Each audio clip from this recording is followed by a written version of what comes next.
For Gnassingbé Eyadema arrived in Libreville this Tuesday morning. The Togolese president is in the Gabonese capital for a visit of friendship and work with his counterpart Ali Bongo Ondimba. 2 years today that Emmanuel Macron presides over the destiny of France and the French people. Between the Benalla affair and the Yellow Vest crisis, the time has come for President Macron to take a quick review of the first 2 years of leadership as head of state. These are our top stories. Stay tuned for more details in this newscast.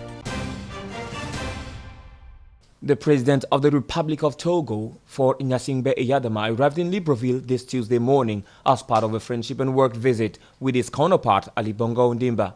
Upon his arrival at Léon-Mba International Airport of Libreville, he was welcomed by the head of Gabonese government, Julien Koge Bekale. For Gnassingbé Eyadema is the president of the Economic Community of West African States, ECOWAS, and Ali Bongo Ondimba is the former president of the Economic Community of Central African States, ECAS. The two presidents should address during this visit several issues of common interest and cooperation between the two countries and sub-regional integration in their respective communities. During his recent visit to Gabon on May 24, 2018, the Togolese president and his Gabonese counterpart discussed bilateral cooperation issues, the political and security situation in West and Central Africa. The official nature of the current visit by the Togolese president on the Gabonese territory will focus on issues of common interest with his counterpart Ali Bongo Ondimba. The two heads of state will, of course, review the relations between their countries and major issues the continent is going through and other issues at the international level.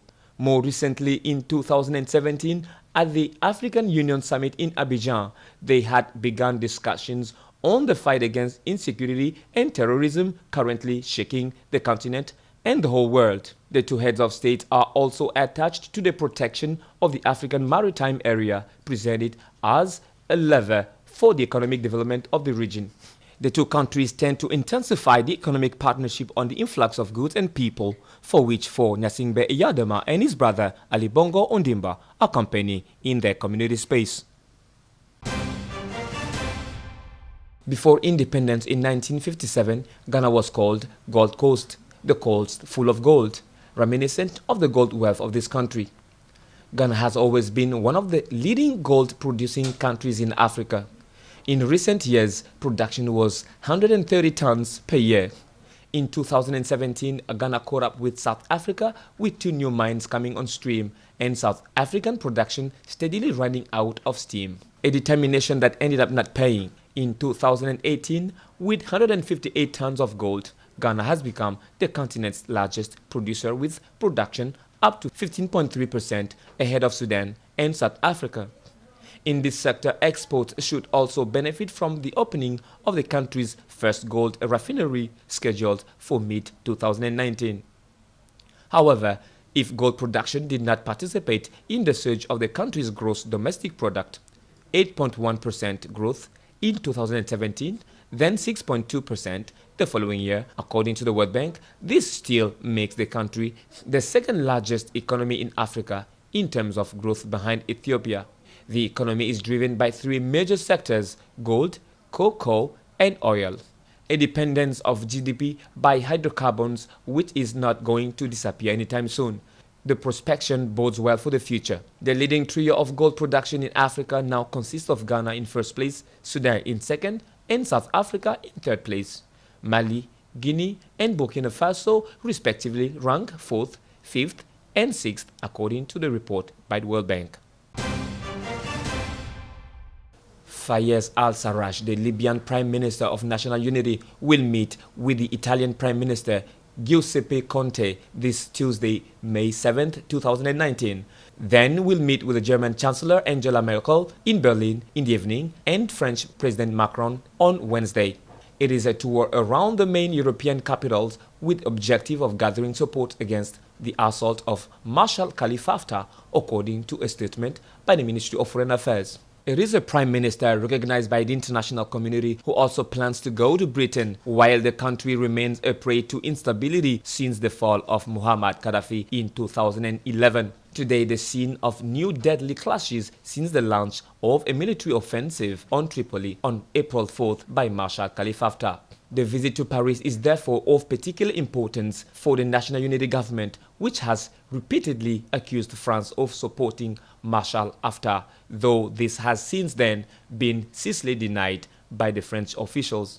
For a month at the gates of Tripoli, hindered by the loyal forces, which include armed groups in the city of Misrata, despite rapid progression in the beginning, Marshal Haftar troops have finally been slowed down. Fighting continuously takes place in the southern suburbs of the capital and in the south of the city.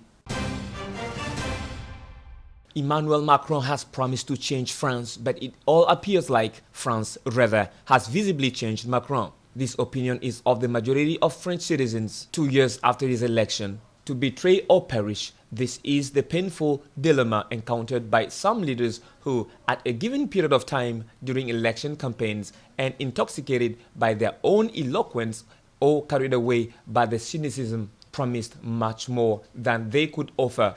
The French president believed that he had been elected to reform France from the ground up. He might have wanted to achieve this goal without intermediate bodies and unions. In his eyes, all of them look ultra-conservative. Like local elected officials, according to him, all are more clientelist than the others. Macron's mismanagement of the Yellow Vest crisis turned everything upside down, which forced Macron to review his copy, better to rewrite it from A to Z. During the first month of his leadership, Mr. Macron seemed to have spent time observing from a distance mayors, communities, regions and landscape. It took the movement of Yellow Vests to finally discover the peripheral France, the cities of less than 10,000 inhabitants where half of his yellow fellow citizens live. Since then, he has undeniably listened to elected officials and redefined his priorities. As every year, the first Monday of May brings together the best from the fashion industry and the best of Hollywood actors for the Met Gala, which is a rendezvous of all that glitters organized at the Metropolitan Museum of Art in New York. During this annual gathering, biggest stars strut in extravagant outfit. This year, once again, they shone 1,000 gleams in noticeable dresses and costumes. And like every year, a theme is provided to the stars. Camp is the theme for this year, referring to the notes of camp from the author and activist Susan Sontag's book published in 1964, which described the camp as a taste for natural artifice and exaggeration. It must be said that the original purpose of the Met Gala is to raise funds for the benefit of the Costume Institute of the Metropolitan Museum in New York. This gala has become one of the world's most fashionable events of the year. In the United States, where big names in fashion, cinema, art, music, and high society meet. The dress code obviously echoes the theme of the exhibition and allows celebrities to compete on the red carpet for better or for worse. From Russian ballet to Royal Indian costumes through Jackie Kennedy's White House years, it is all fashion of yesterday and today and even tomorrow that is often reviewed at this gala of Met 2019. For Gnassingbé Eyadema arrived in Libreville this Tuesday morning. The Togolese president is in the Gabonese capital for a visit of friendship and work with his counterpart Ali Bongo Ondimba. 2 years today that Emmanuel Macron presides over the destiny of France and the French people. Between the Benalla affair and the Yellow Vest crisis, the time has come for President Macron to take a quick review of the first 2 years of leadership as head of state. That's all for our newscast today. Stay tuned on Gabon 24 for more news.